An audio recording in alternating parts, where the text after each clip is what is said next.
খেলা যদি একবার আমাদের হাতের মুঠো এসে যায় তাহলে আমাদের অন্যের মুখাপেক্ষী হয়ে থাকতে হবে না। তখন এই সোনার সাম্রাজ্যে রাজার রানী হব আমরা দুজনে।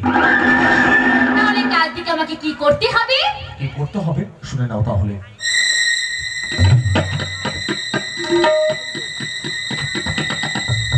তোমার বাঁ হাতের খেল, তুমি কোনো চিন্তা করো না, খেলাটা সম্পূর্ণ আমার হাতে থাকবে। প্রতিপক্ষকে দুর্বল ভাবা বোকামি হবে অ্যাঞ্জেলা। মনে রেখো, দুর্বল হলে ওদের গায়ে কিন্তু বইছে সততার রক্ত। সেই রক্তের সম্পূর্ণ বিষ মেশানোর কাজটা এতটা সহজ হবে না, তাই তোমাকে সাবধানে পা ফেলতে হবে। হয় কি, তুমি তো আছো। আচ্ছা, সব কাজ হয়ে যাওয়ার পর তুমি আমাকে ভুলে যাবে না তো? এই তোমাকে ভুলে গেলে আমার এই পাপের রাজ্যে রানী করবো কাকে? সত্যি নটরাজ, আমাকে ভালোবাসো? বাসি তো, বড্ড বড্ড বেশি ভালোবাসি। ভাবিনি এমন দিন আসবে, সত্যি আমায় ভালোবাসবে।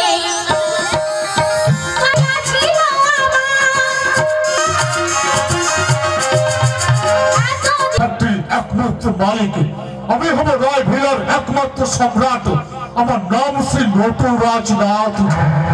আমার এক চালে সবকুপকাত আমি দেবরাজ রায় তোমার সর্বনাশ করতে সর্বনাশ। আজ আমার ছোট দাদা বাবু মানে রায় পরিবারের একমাত্র উত্তরাধিকারী দেবরাজ দাদা বাবুর 30 বছরের জন্মদিন পালন হতে চলেছে। সমগ্র রায় ভিলাজ অতিথি সমাগমে ভরে উঠেছে। দাদা বাবু মানে দেবরাজ দাদা বাবুর বাবা নিশিরাজ রায়ের আদেশ, ছোট দাদা বাবুর এই জন্মদিনের অনুষ্ঠানে যেন কোনো ত্রুটি না হয়। কিন্তু এখন আমি কি করি বলুন দেখি? সমস্ত অতিথিরা বাড়িতে এসে পড়েছে, এদিকে ছোট দাদা বাবুর কোনো পাত্তা নেই, ফোনটাও পর্যন্ত বন্ধ।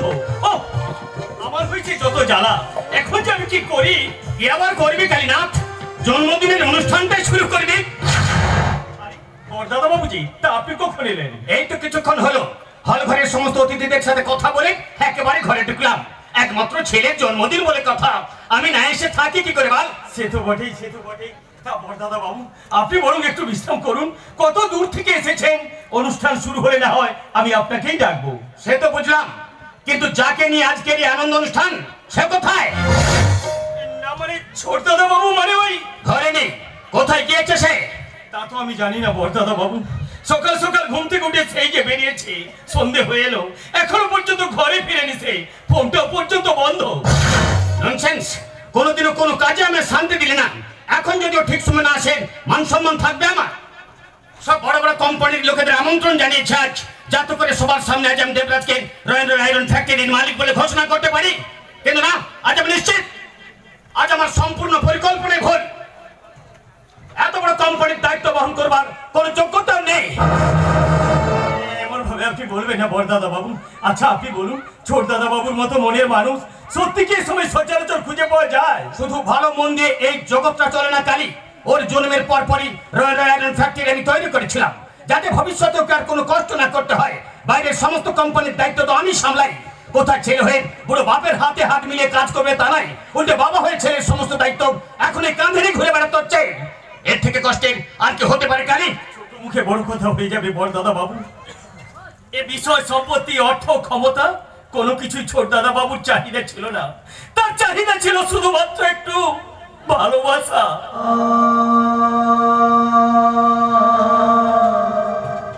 মা এক সন্তানের কাছে সেই ভালোবাসার মূল্য যে কতটা হয় তা হয়তো আমরা বুঝতে ভুল করছি বড় দাদা বাবু। তুই কি বলতে চাইছিস কালী আমি ওকে কোনো ভালোবাসা দেইনি, তাই তো? তা তো আমি বলতে পারবো না বড় দাদা বাবু, কারণ ভালোবাসার তো কোনো পরিমাপ হয় না। প্রতিটি মানুষের কাছে ভালোবাসার অর্থ হয় ভিন্ন। তা আমরা হয়তো, আমার কথা না হয় বাদই দিলাম কালী, কিন্তু তুই যেভাবে ছোটবেলা থেকে ওকে লালন পালন করে বড় করে তুলেছিস, ওর সমস্ত চাহিদা পূরণের চেষ্টা করেছিস, এখনো করিস, তোর সেই ভালোবাসা, তোর সেই ভালোবাসার কি কোনো মূল্যই ওর কাছে কিছু নয়? আসলে তা নয় কালী, স্বার্থলোভী বেঈমানদের কাছে ভালোবাসার কোনো মূল্যই হয় না দাদা বাবু। তাই আজ তোকে আমি শেষবারের মতো বলছি, তুই মিলে নিস। আজ যদি এতগুলো মানুষের সামনে আমার সম্মানহানি হয়, তবে ছেলেকে আমি ত্যায্যপুত্র করবো। আমি ভুলে গেলাম বড়দাদা বাবু, বড়দাদা বাবু।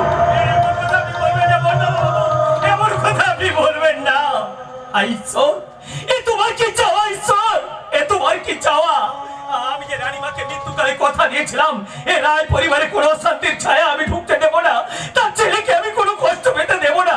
আমি যে বারবার সেই প্রতিজ্ঞা রক্ষায় হেরে যাচ্ছি। ঈশ্বর, তুমি আমাকে পথ দেখাও। ঈশ্বর, তুমি আমাকে পথ দেখাও।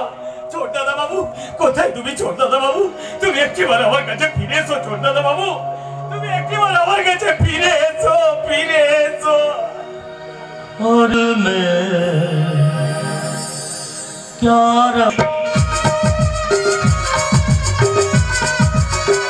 धड़कते सीने में मोहब्बत है तेरी, मोहब्बत है तेरी, इबादत है मेरी, तेरे सिवा कोई और नहीं है, तू ही तू दिल में, तू ही तू दिल में। दिल ने यार का पूजा की है, दिल ने यार का पूजा की है, प्यार का नाम पूजा रखा है, प्यार का नाम पूजा रखा है, प्यार का नाम पूजा रखा है। ছোট দাদা বাবু, দেখি কালী কাকা, তুমি কাঁদছো কেন? তুমি আবার মদ খেয়েছো? ছোট দাদা না না কালী কাকা, আমি মদ খাইনি, আমি মদের সাথে সওদা করেছি, সওদা। আমি দেবরাজ রায়, বিজনেস টাইকুন নিশিরাজ রায়ের একমাত্র ছেলে। ব্যবসা ছাড়া যে আমাদের রক্তে আর কিচ্ছু থাকতে নেই। এসব তুমি কি বলছো ছোট দাদা বাবু? ঠিকই বলছি কালী কাকা, ঠিকই বলছি। মানুষ তো মদ খায় না, বরং মদ মানুষকে খায়। তাই তো আমাকে খাওয়ার পরিবর্তে আমি এর সাথে সওদা করেছি, সওদা। আমার দুঃখ কষ্টগুলোকে ভুলিয়ে রাখার সওদা। ব্যবসায় মানুষ মানুষের সাথে বেইমানি করলেও এই মদ কখনো বেইমানি করে না। তাই তো মদের সাথে বিজনেস দিলে আমি ফুল প্রফিটে চলছি। শুধু লাভ আর লাভ।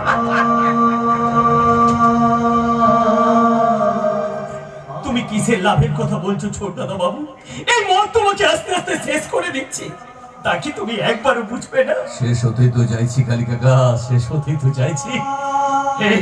এই সংসারের মায়াজাল ছিন্ন করে মুক্ত বিহঙ্গের ন্যায় ওই ওই দূর আকাশে ভেসে থাকতে চাই আমি, যেখানে শুধু শান্তি আর শান্তি। তুমি নিজের শান্তি খোঁজার চেষ্টা করছো, আর আমাদের শান্তি তার কোনো মূল্য নেই তোমার কাছে। আছে তো কালী কাকা, আছে তো। আমার জীবনে শুধু তোমার শান্তির মূল্য আছে, তাই তো তোমার সব অশান্তিগুলোকে নিজের করে নিয়ে আমি চলে যেতে চাই কালী কাকা, আমি চলে যেতে। কিন্তু আমার শান্তি যে শুধু তুমি ছোট দাদা বাবু, তাকে তুমি একবারও বুঝবে না। এই দেখো, তোমার চোখের জল যে আমি সহ্য করতে পারি না কালী কাকা। কেন কাঁদো তুমি আমার জন্য? একটা মূল্যহীন মানুষের জন্য নিজের সমস্তটা শেষ করে কি পাবে তুমি? নিজের জীবনের চাওয়া পাওয়ার হিসেব তো কোনোদিনও করিনি। তোমার জীবনের চাওয়া পাওয়ার হিসেব মেলাতে মেলাতে কখন যে নিজের জীবনটাই ফুরিয়ে গেল ছোট দাদা বাবু, তা তো আমি বুঝে উঠতে পারলাম না। কালী কাকা, তোমার জন্যই তো সংসার বাঁধনে বেঁধে আছি আমি। তাহলে কেন কেন আমাকে ছেড়ে তুমি বারবার চলে যেতে চাও? তোমাকে ছাড়া যাওয়ার কোনো অস্তিত্ব নেই ছোট দাদা বাবু, কোনো অস্তিত্ব নেই। কেঁদো না কালী কাকা, কেঁদো না। আমার দিকে তাকাও, তাকাও, আমার দিকে তাকাও। আমি জানি কালী কাকা, এই পৃথিবীতে এখন একজন মানুষ রয়েছে যে কিনা আমাকে আমার করে ভালোবাসতে জানে। আমি জানি কালী কাকা, আমি জানি। ছোট দাদা বাবু, কালী কাকা, ছোট দাদা বাবু, কালী কাকা, ছোট দাদা বাবু, কালী কাকা, ছোট দাদা বাবু। কিন্তু কিন্তু তুমি এটা জানো, আজ তোমার জন্মদিনের অনুষ্ঠানে সমস্ত অতিথিরা তোমার অপেক্ষায় বসে আছে। আচ্ছা আচ্ছা, তাদের আমি কি জবাব দেবো বলো তো? জবাব? কিসের জবাব তুমি দেবে কালী কাকা? আজকের অনুষ্ঠানে যারা উপস্থিত হয়েছে তারা কেউ তোমার জবাব শোনার আশায় বসে থাকবে না। সবাই এসেছে নিজেদের স্বার্থ সিদ্ধির জন্য। কেউ চায় নিশিরাজ রায়ের অর্থ, কেউ চায় নিশিরাজ রায়ের সাথে ভালো সম্পর্ক, আবার কেউ চায় ভালো বিজনেস ডিল। সেখানে কেউ তোমার আত্মীয় নয়। যারা তোমার বিপদে তোমার পাশে এসে দাঁড়াবে, তাহলে জবাব দেওয়ার কথা আসছে কোথা থেকে কালী কাকা? সেটা বোঝার মতো ক্ষমতা যদি তোমার থাকতো, তাহলে আজকের দিনে মদ খেয়ে হেড মাথা ধরে তুমি বাড়ি ফিরতে পারতে না দেবরাজ। আসল ভুলটাই আমার, কারণ সম্পর্কের দাঁড়িপাল্লার হিসাবটা যে তোমার জানা নেই, সেটা আমার অনেক আগে বোঝা উচিত ছিল। তাহলে আজকে আমার এমন দিনটা দেখতে হতো না। সম্পর্কের দাড়ি পাল্লার হিসেব সেটা আপনি ঠিকঠাক করে বোঝেন বুঝি মিস্টার নিশিরাজ রায়। দেবরাজ, চিৎকার করে অন্যের আওয়াজকে বন্ধ করে দেওয়া যায়, কিন্তু সত্যিটাকে অস্বীকার করা যায় কি? ছোট দাদা বাবু, কাকে তুমি কি বলছো? উনি তোমার বাবা। বাবা? কে বাবা? ইনি? বাবা শব্দের অর্থটা কি ওনার জানা আছে?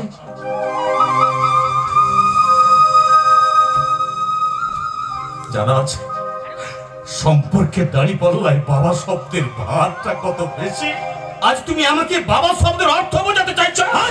চাইছে মিস্টার নিশিরাজ রায়। যে বাবা তার সন্তানের মাথায় বড় বৃক্ষে নিয়ে ছায়া দিতে পারে না, সে কখনো বাবা হতে পারে না। যে বাবা তার সন্তানদের জীবন ধরে বয়ে নিয়ে যাওয়ার জন্য কান্ডারি হতে পারে না, সে কখনো বাবা হতে পারে না। যে বাবা তার সন্তানদের ভালোবাসার স্থান পূরণ না করে শুধুমাত্র অর্থ উপার্জনের নেশায় ব্যস্ত থাকে, সে কখনো বাবা হতে পারে না। তাই মিস্টার নিশিরাজ রায়, ব্যবসায়ী হিসেবে আপনি স্টার মার্কস নিয়ে পাস করলেও সম্পর্কের খাতায় বাবা নামক শব্দের পাশে আপনি মস্ত বড় একটা শূন্য পেয়েছেন। শূন্য। বড়দাদা বাবু, পরাজয়ের জ্বালাটা বড় কষ্ট দিল, তাই না মিস্টার নিশিরাজ রায়? পরাজয়? পরাজয় তো আমি সেদিন হয়েছিলাম যেদিন তোমার মতো একটা কুলাঙ্গার সন্তানের জন্ম দিয়েছিলাম। পরাজয় তো আমি সেদিন হয়েছিলাম যেদিন তোমাকে ভালো রাখার জন্যে নিজের জীবনের সমস্ত সুখ স্বাচ্ছন্দ্যগুলোকে বিসর্জন দিয়ে মাথার ঘাম পায়ে ফেলে তোমার জন্য এত বড় সাম্রাজ্য তৈরি করেছিলাম। কিন্তু ভালোবাসা দিতে পেরেছেন কি? জানতে চেয়েছেন কখনো আমি কি চাই?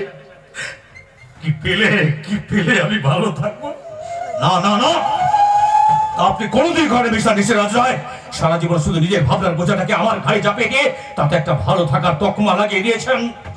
তকমা। বেশ, আজ থেকে সেই বোঝাটাকে আমি হালকা করে দিলাম। কাল উকিল বাবুকে একবার আমার বাড়িতে আসতে বল, ওনার সাথে আমার কিছু প্রয়োজনীয় কথা রয়েছে। মাথা ঠান্ডা করুন বড়দাদা বাবু, রাগের মাথায় এমন কোন সিদ্ধান্ত নেবেন না যাতে আমার রানীমার আত্মা কষ্ট পায়। তুই কোনো চিন্তা করিস না কালী, আমি এমন কোনো কাজ করব না যাতে করে তোর রানীমায়ের আত্মা কষ্ট পায়। আমি অতিথিদের আপ্যায়নে যাচ্ছি, যদি ইচ্ছে হয় তুইও আমার সাথে আসতে পারিস। আমি থাকতে আপনি অতিথিদের আপ্যায়ন করবেন, তা কি কখনো হয় মালিক? ও নটরাজ, তা তোমার আসতে এত দেরি হলো? এত বড় কোম্পানির দায়িত্ব দেবরাজ বাবু আমাকে দিয়েছেন, সব কাজ ঠিকঠাক হবে না করে কি করে আসি বলুন? কাজের প্রতি তোমার এই ভালোবাসা আমায় মুগ্ধ করেছে নটরাজ। কালী, বলুন বড়দাদা বাবু। তুই বরং একটা কাজ কর, অতিথিদের খাওয়া হয়ে গেলে ওদের একটু বসতে বল, ওদের সাথে আমার কিছু কথা রয়েছে। বেশ, আমি তাই যাচ্ছি বড়দাদা বাবু। তা নটরাজ, কোম্পানির কাজ কেমন চলছে? আপনাদের কৃপায় বেশ ভালো। ও উপহারটা হ্যাপি বার্থডে স্যার, এরকম সুন্দর দিন যেন আপনার জীবনে বারবার ফিরে আসে। ও thank you Natraj, thank you very much, thank you very much. মালিক, দেবরাজ বাবু জন্মদিনে কোম্পানির সাধারণ কর্মচারী হিসেবে আমার কিন্তু একটা চাওয়া আছে। চাওয়া? কি চাওয়া? অনেক বছর তো হলো স্যার, নেক্সট জন্মদিনের দিনে আমরা সবাই কিন্তু আপনার পাশে আমাদের ম্যাডামকে দেখতে চাই। ম্যাডাম? ম্যাডাম মানে? আর আপনার ওয়াইফকে, মানে যার সঙ্গে আপনার বিয়ে হবে, এই আর কি। বিয়ে? নটরাজের কথাটা তো ভেবে দেখতে হচ্ছে। এবার সব ইচ্ছে পূরণ করতে পারলে ওই ইচ্ছেটা আমি পূরণ করতে পারছি না নটরাজ। স্যার, কারণ এই জীবনে কোনো জীবন সঙ্গী আমার চাই না। সঙ্গী কথাটাই আমার জীবন থেকে ব্রাত্য হয়ে পড়েছে। ব্রাত্য।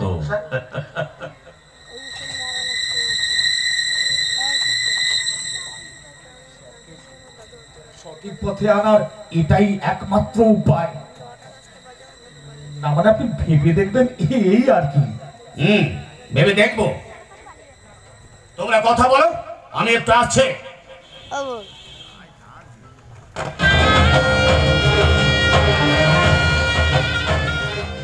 খেলার প্রথম চালটা আমি চেলে দিলাম দেবরাজ রায়, এবার দ্বিতীয় চালের পালা।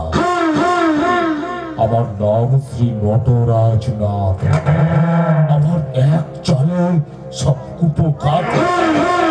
নটরাজ, হ্যাঁ বলুন স্যার। কোম্পানির সময় ভাইদের জন্য কাল আমি কিছু খাওয়া দাওয়ার আয়োজন করবো, আর তুমি? আপনি কোনো চিন্তা করবেন না স্যার, সব ঠিকঠাক হয়ে যাবে। কিছু যদি না মনে করেন।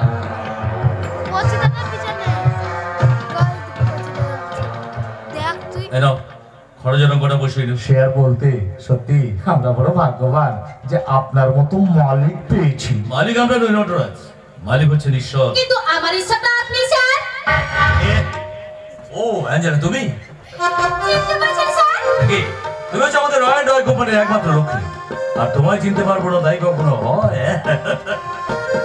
লক্ষ্মী না অলক্ষ্মী তা একটু বাদিয়ে কিরপে যাবেন স্যার। কিছু বললে? হ্যাঁ স্যার, বলছিলাম কি আপনি আমাকে লক্ষ্মী মনে করেন এটাই তোমার সৌভাগ্য, কিন্তু এবার আমাদের কোম্পানির জন্য সত্যি একজন লক্ষ্মী প্রয়োজন আছে স্যার। না নটরাজের মতো এটাও তোমার কমপ্লেন রাখি? হ্যাঁ, আমার এই জন্মদিনের দিনে বুঝি তোমাদের এই কমপ্লেন গুলো করতে হলো? কি করবো বলুন স্যার, আপনার কাছাকাছি আসার সুযোগ তো আমাদের কোনোদিন হয় না, তাই আজকে দিনে কমপ্লেন করা ছাড়া আমাদের কোনো উপায় ছিল না স্যার। আমার বিয়ে নিয়ে তোমরা তো ব্যস্ত হলে কেন? মানে বিয়ে করলে আপনি এবার কোম্পানিতে যাবেন, এটাই তো আমাদের বিশ্বাস। তা তোমাদের মতো বিশ্বস্ত লোক থাকতে আমার আবার কোম্পানিতে যাওয়ার কি প্রয়োজন রয়েছে নটরাজ? আপনি কোম্পানিতে গেলে আমাদের সকলে খুব ভালো লাগবে স্যার। সত্যি কথা বলতে কি স্বামী ভাইরা আপনাকে চাই সব সময়। আমি বিয়ে করলেই যে আবার কোম্পানিতে যাবো এটা তোমরা ভাবছো কেন? কারণ রূপকলাতে যতদিন বেঁচে ছিলেন ততদিন আপনি মন দিয়ে কাজ করতেন স্যার। শুধু তাই নয় স্যার, একজন পুরুষের উন্নতির পেছনে তার স্ত্রীর অবদান তো অস্বীকার করা যায় না, তাই না স্যার? এটা তো আপনি আমাকে বলেছিলেন। রূপকলাতে মারা যাওয়ার পর থেকে আপনি কেন কোম্পানিতে যাওয়া বন্ধ করলেন স্যার? আপনি কোম্পানিতে যান, কাজের মধ্যে ডুবে থাকুন, এটা তো ম্যাডাম চাইতেন। স্যার, রূপকলাতে মারা গেলেন কিভাবে? কেউ কি তাকে খুন করেছিল? আপনি কেন কি সাধুতা যে রূপকলাদের মতো মানুষকে এভাবে খুন করতে হবে? হয়তো গরিব বাড়ির মেয়ে ছিল, তাই বড় লোক বাড়ি বউ হওয়াটাকে মেনে নিতে পারেনি। চুপ করো তোমরা, আমি আর সহ্য করতে পারছি না। চুপ করো। কি হচ্ছে, কি হচ্ছে? নটরাজ, নটরাজ কালিকাকে ডাকো, কালিকাকে বলো আমার ওষুধগুলো, আমার ওষুধ। আমি চলে এক্ষুনি যাও। আমি এখনই যাচ্ছি। কি হচ্ছে স্যার, কি হচ্ছে? নটরাজ, আমার মাথা খুব যন্ত্রণা করছে, আমার সারা শরীরটা কাঁপছে। নটরাজ কালিকাকে বলো আমার ইঞ্জেকশনটা, আমার ইঞ্জেকশন। আপনি কোনো চিন্তা করবেন না স্যার, ও এক্ষুনি এসে যাবে স্যার, ও এক্ষুনি এসে যাবে। গাড়িটা আপনি ব্যস্ত, আরে ইঞ্জেকশনটা পাঠালো। আপনারা ইঞ্জেকশনটা লাগাও, না হলে মরে যাবো। লাগাও ইঞ্জেকশনটা, লাগাও। কিচ্ছু হবে না স্যার, কিচ্ছু হবে না, আপনি কোনো চিন্তা করবেন না। আমি থাকতে আপনার কোনো ক্ষতি আমি হতে দেব না।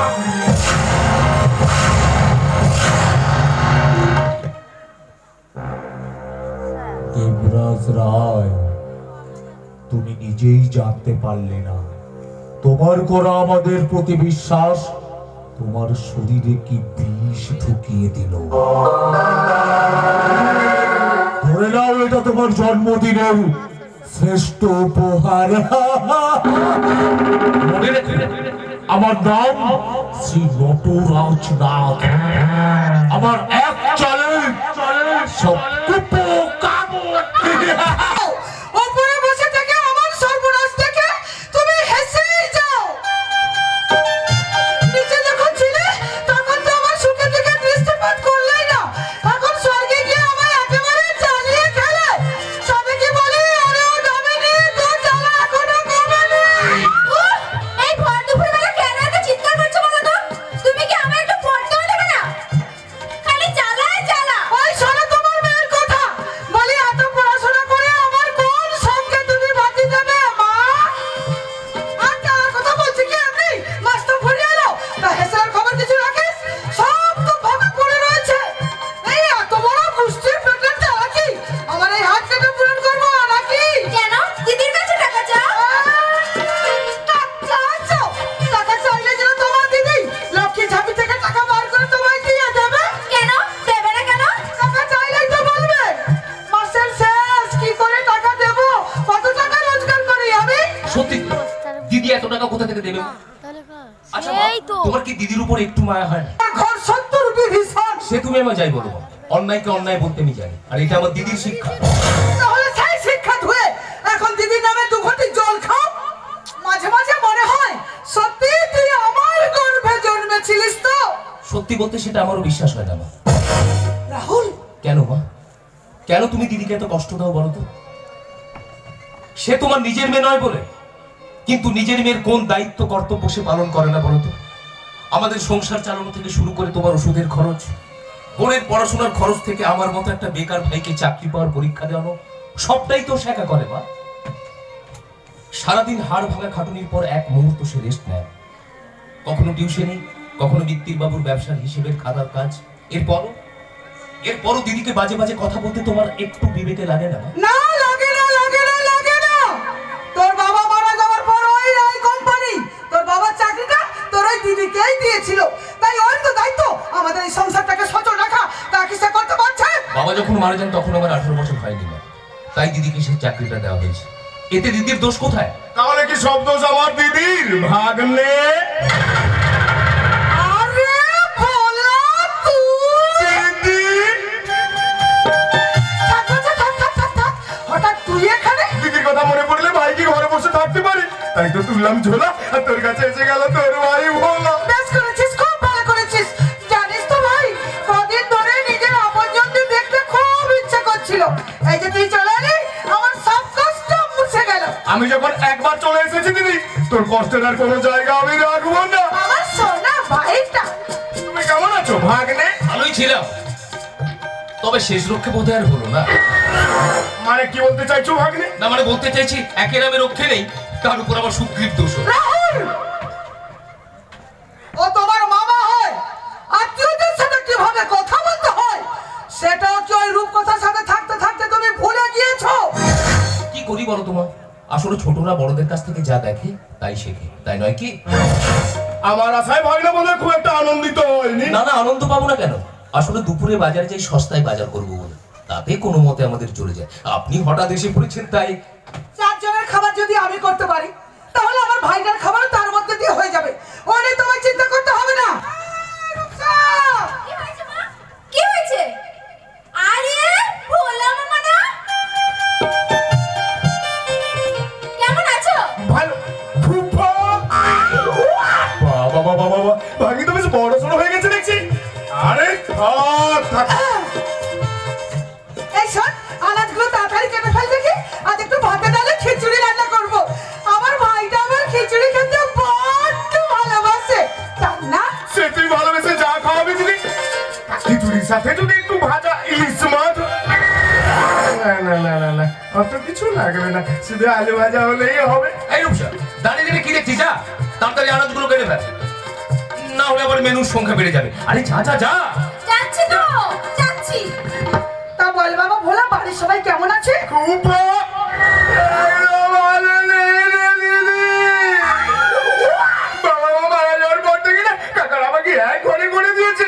কোনো রকমে মাথা গুঁজে আছে আর কি, সেই টাকাকে কি আর থাকা বলে? সে কি রে, মামারা তোকে এক ঘরে করে দিয়েছে? আমার ছাড় কোথাও যাওয়ার জায়গা নেই রে দিদি।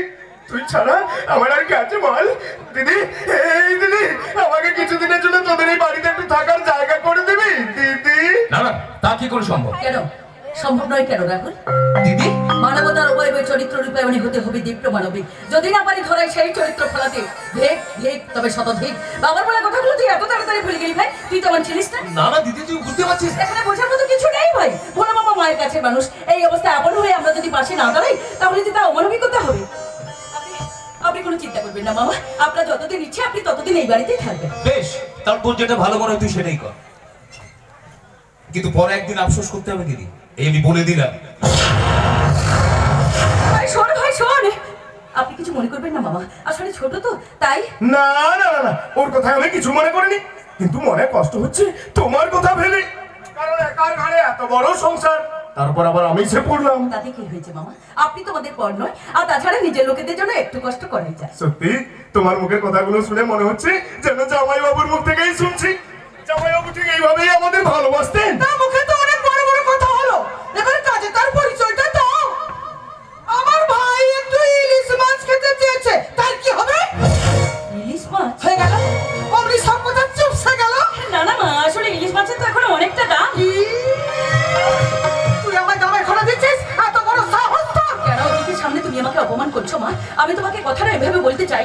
আসলে আসলে মাসের শেষ হতে টাকার টান আছে, আমি না হয় পরের মাসে মাইনে পেয়ে। আমার ভাই কি ভাবতে নাকি রে, যে ইলিশ মাছ খাবে বলে পরের মাসের জন্য করে চাতক পাখির মতো বসে থাকবে? তাহলে তো আমার কিছু করার থাকতে পারি না মা। উনি আমাদের বাড়িতে এসেছেন, যেভাবে উনাকে আমরা আপ্যায়ন করবো, যতটা ক্ষমতা আমাদের মধ্যে, কোনো ক্ষমতার বাইরে গিয়ে কিছু করা আমার পক্ষে সম্ভব। ক্ষমতা যদি না থাকবে তাহলে জোর করে বাবার চাকরিটা নিতে গেছিলিস কেন? কত লোভ হয়েছিল না তোর? লোভ? কোনটা লোভ? মার পথে নিজে পড়াশোনা বন্ধ করে সংসারে হাল ধরেছি, সেটা লোভ? থেকে রাত্রি পর্যন্ত মাথার ঘাম গায়ে ফেলে খেলে চলেছি, সেটা লোভ? সব আল্লাদের কথা কোনোদিন ভাবার সুযোগ পর্যন্ত পাইনি, সেটা লোভ? থেকে দেখা স্বপ্নগুলোকে এক ধাক্কা ভেঙে চুরমার করে দিয়েছি শুধুমাত্র ওই সংসারটা চালাবো বলে, সেটা লোভ? লোভ লোভ লোভ। যদি সেটাই সত্যি হয়ে থাকে মা, তাহলে আমি চাই যে মেয়েরা তাদের মেধাশ্রম রক্ত দিয়ে এক একটা সংসারকে নিজের কাছে বয়ে নিয়ে চলছে তারা সবাই আমার মতো লোভী হয়ে উঠুক। দিদির সাথে এইভাবে কথা বলাটা বোধহয় তোমার ঠিক হচ্ছে না। আপনি আমাদের বাড়ির অতিথি আপনজন, তাই আশা করবো ভবিষ্যতের বাড়ির কোনো ব্যাপারে আপনি অন্তত কথা বলবেন না। 100 বার বলবে, 1000 বার বলবে, দিদিরা সমানে ভাই হয়ে কেন কথা বলবে না শুনি? সে তো দেখতে পাচ্ছে সামান্য খাবারের জন্য তার দিদিকে কতটা অসম্মানিত হতে হয়। মা, সম্মান তারাই আশা করে যারা অন্যদের সম্মান দিতে জানে। কিন্তু বড়দের অসম্মান করার শিক্ষা বোধহয় তোমার বাবা তোমার দেয়নি। আমার বাবা আমাকে কি শিক্ষা দিয়েছে না দিয়েছে সেটা তো এতক্ষণে নিশ্চয়ই আপনার বুঝে যাওয়া উচিত ছিল, তাই না? সেই শিক্ষার গুণ যদি না থাকতো তাহলে আমার ভাইয়ের অমতে গিয়ে আপনাকে এই বাড়িতে ঢোকার অনুমতি দিতাম না। এই বাড়িতে আমার দিদি জামাই বাবুর, তাই এই বাড়িতে আমি থাকবো কিনা সেই মতামত তুমি দেবে কেন রূপকথা? আপনার মধ্যে কোথাও বোঝার ভুল হচ্ছে। বাবা মারা যাওয়ার আগে এই বাড়িটা আমার আর আমার মায়ের নামে করে দিয়েছে, তাই আমার মতামত তো নিতেই হবে, তাই না? দিদি, এই দিদি কি বলছো? এই বাড়ির অর্ধেক জামাই বাবু তোকে মানে? আরে তুই তো তোর জামাই বাবুকে দেখেছিস, তার মন গলিয়ে তার থেকে সবকিছু বাগিয়ে নেওয়াটা কি অসম্ভব? কে মা? কে তোর মা? আমি তোর মা নই, নই আমি তোর মা। বল সৎ মা, বল সৎ মা। চলাই ভোলা। দিদির কথা তুমি কষ্ট পেও না রূপকথা? দিদি একটুতেই মাথা গরম করে ফেলে তা তো তুমি জানো। তুমি কষ্ট পেও না রূপকথা, তুমি কষ্ট পেও না। আজ এই দিনটার অপেক্ষাতে বোধহয় প্রহর গুনছিলেন, তাই না বাবা? এই প্রথম মা আমাকে নিজের সৎ মেয়ে বলে স্বীকার করে নিল।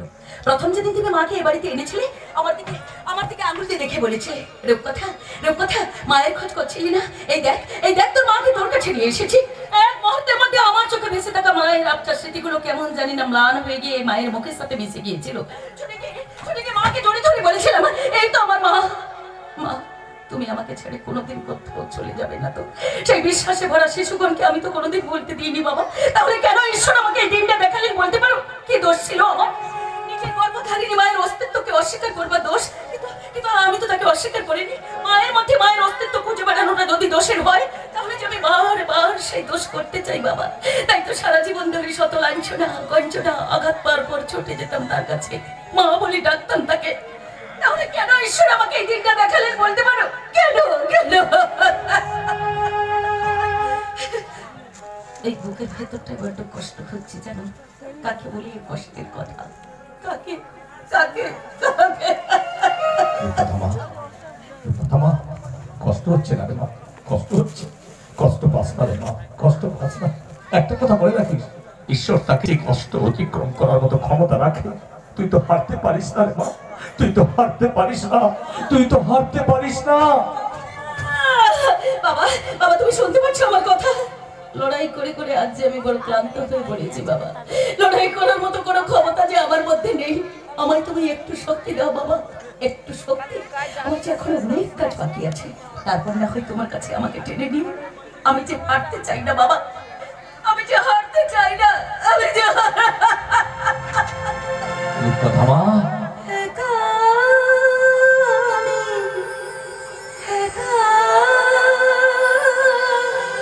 সইতে পারি না দোস্তে বাঁকা দিয়ে গেল বেদনা।